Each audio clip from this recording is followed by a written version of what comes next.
Welcome to my vlog, ka-uncle! Good morning! Kumusta itong kabuntagon diha? Ilabi na sa akong mga jumigos! Oh my God! Ay mo mo katingala nga. Si uncle, nagbitbit og pakwan, or what we call this is watermelon. Diba? Para unsa naman ni siya. Diba? Muna siya gikuan nato siya dessert kung mamatagkaon. Siyempre, panghimagas. Siyempre, igang maron. Nijit po mo kaon ni tanawa si uncles kung sa audio niya pagkaon. But before anything else, mga ka-uncles, ako nang regards diha nga ako ang mga families. Siyempre, dagan kayo mga relatives, akong mga uyuan, iyaan, ay labi na sa akong friends sa Negros Oriental. Diri sa Cebu City. Oh my God, ilabi na diri sa Mabolo. O ako ang mga families diri sa ako mga ka-workmates na, di ba? Maayong kabuntagon pang mata na mo. Oh my God, pwede siyang pakainita. Oh my God, init siya kayo sa boarding house. Labi nagwala mo yung aircon. Sama ni uncle. Oh my God, mahal-mahal mo siya ng aircon mga guys. Dili siya advisable kung mag-boarding house ka. Dili siya advisable kung mag-aircon ka. Kaya my God, Lord, ang atong salary, it's minimum radyo is 468. Di ba? Dili man jud to kay kuan, ang dapat jud mo face ito sa reality nga kuan, di ba?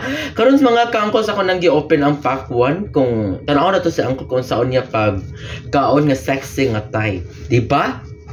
Di ba? Kung ganahan mo sa ako ang vlog, sa ako ang na YouTube channel, please subscribe and click here. My God, di ba ang ana na tapos share to your friends, to your relatives, to your friends or FB or Facebook, di ba? O ganahan taglaing pang updates ni uncle, di ba? Ako ang tilawan ng pakon mga ka-uncles.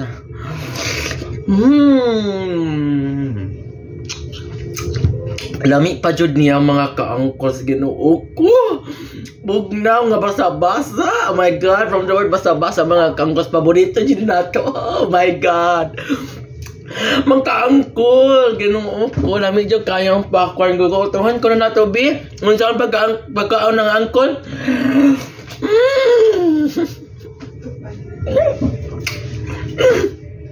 Oh my God, lami dyan kay mga ka-uncle, Ginoo ko. Akong babaga, basa. Ginoo ko mga ka-uncle, abang nga dyan ang mga next mga ako channel, mga vlog ni uncles. Ginoo ko, makapaan dyan mo lang, Ginoo ko. Mga ang tamaran. Nga Ginoo ko ka na. Ang ani pagkaon ang pakwan. Dili mo pwede mapasisi-sexy. Kadiin nyo feel ang essence of protein. O, tama ba protein mga ka-uncles? Diba? Dili mag-goal, just comment down below. Ana ra good. Magsabot-sabot ra good ta. Wala ba grossy mga ka-uncles? Diba?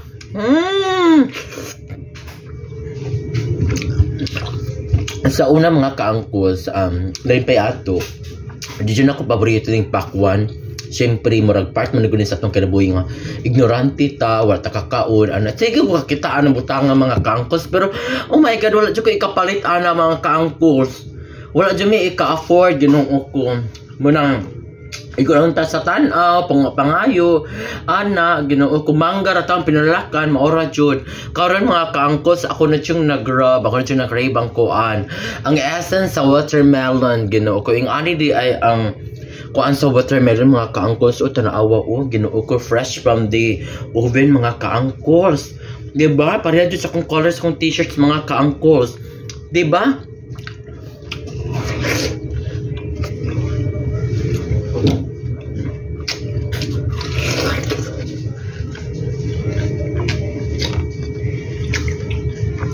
Ang mga ka-uncles, nangaon na ba mo mga ka-uncles? I think pa ang nag-lunch, pero ang uban diri, syempre wala kay mga kaon. Ako kanina ang mga ka-uncles, don't worry about this kay. Nagkaon ko kanina og sayo. Syempre, mga inato na gud nata kaon, syempre kanon, anlaw uy, di ba? Moro gud na diri pakbet. Syempre kung mga magdayo ka diri sa Cebu, dapat mo kaon kag mga mga utanon kay para di ka magsakit. Di ba? Pero di na dyan natin malikaya nga magsakit na kay tao raman dyan mga ka-uncles. Di ba? Nalawa ang naon ni uncle. Ang anak dyan ta. Dapat, malusog, masigla. Dili ta pwedeng mapaluya-luya. Ta kay everyday's life. Ginoo ko gamit kay ato ang mga